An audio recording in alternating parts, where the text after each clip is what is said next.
So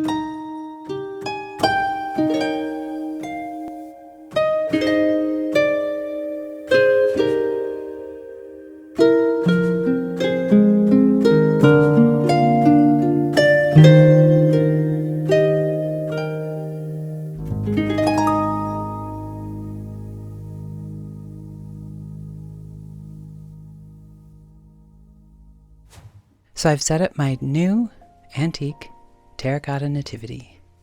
And as I was going through the figures, I realized we are missing one of the wise men, but that's alright because we have extra figures. The lute player could stand in, possibly, or the fruit bearer, or the little gal with the drum. So some of these figures may not be specific to the nativity, but they certainly look lovely together. And how I set it up was I simply potted some of my plants, which I went out, I got them from my own plant room. And then I just used terracotta, and I had these cute little planters. These are actually just plastic, but I think they look really cute because they're like galvanized and copper looking. And then I have this old stoneware pot that I thought sort of brought that gray in, and I love the gray and the terracotta and then the natural colors of the wood. And then I also made a quick little arrangement in a terracotta bowl with various holly and red-berried evergreens and greens from the garden in our little woodland. And I'm pretty happy with it. And for the background, I just hung up I have these little stars that I think are made from bottle brush trees. They are little stars meant to look like starfish, and I have them in that taupe color as well as blue, and I usually hang them on my nautical tree. But this year, actually, I have really scaled back this year. It wasn't my intention. I was really excited about Christmas early on, and not that I'm still not excited, but excited about decorating, but for various reasons I scaled back, and I've actually sort of enjoyed having a more scaled back decorated Christmas this year. I've just spent a little more time on a few things and actually found myself rather enjoying it. Like, for example, now that I have this darling little terracotta set, I went out and gathered moss from our little woodland, which you can see the sheep and the cow happily lying in, and then I have Spanish moss, which that I didn't get locally, but even putting, like, we have a tree that makes these tiny little pine cones, so just sticking them in the pots. Just fun little things like that, or cutting the red-berried evergreen and sticking it in a few of the plants. And this little tree, I thought, look how amazing that bit of moss that I got. This actually grows near our chicken house, and you can see all the little seeds it sent out.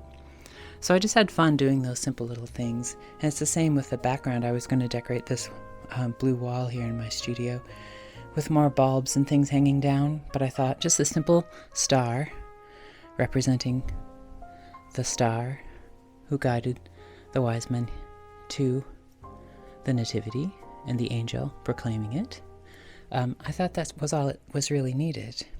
And now normally, and actually when I'm done filming, I'm going to take out the little baby Jesus, because in the tradition, and I always remember this as a child, we had the little manger, the feed trough that our separate little baby Jesus would sit in.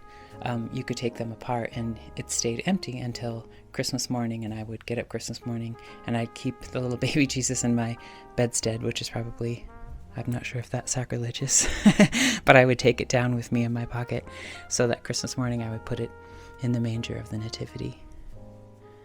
So yes, this is my new but antique terracotta nativity set with its darling old wooden creche, mixed with plants from my own plant room, greens cut from our own land and woodland, and the star shining over it all, which, quite fitting, is meant to represent something from the sea, a starfish, which seems fitting here on the seaside. And I hope you enjoyed me sharing this lovely little nativity with you. And I'm quite pleased with it. And as it's in my studio, in the house, and in the afternoon when I sit and sketch, I can just look out at the sea, and I also can look to the left and see this lovely setup.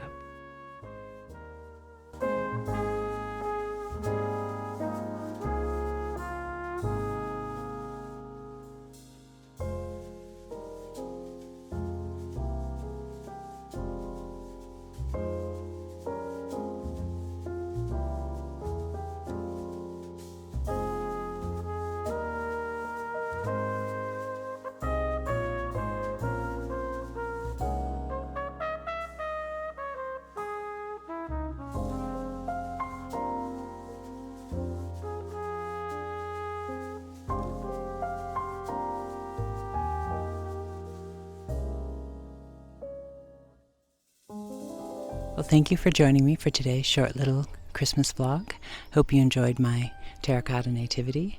And I have to admit, since some of these figures, like this lovely shepherdess and her sheep, are so lovely that I think when I put away most of the nativity, I think some of the terracotta figures are going to remain out so that I can enjoy them year round, because I really love the terracotta with my terracotta pots and my plants. So, well, thank you for joining me, and I hope you're all having a lovely Christmas season. And until my next vlog, have a lovely day, and remember, stay creative.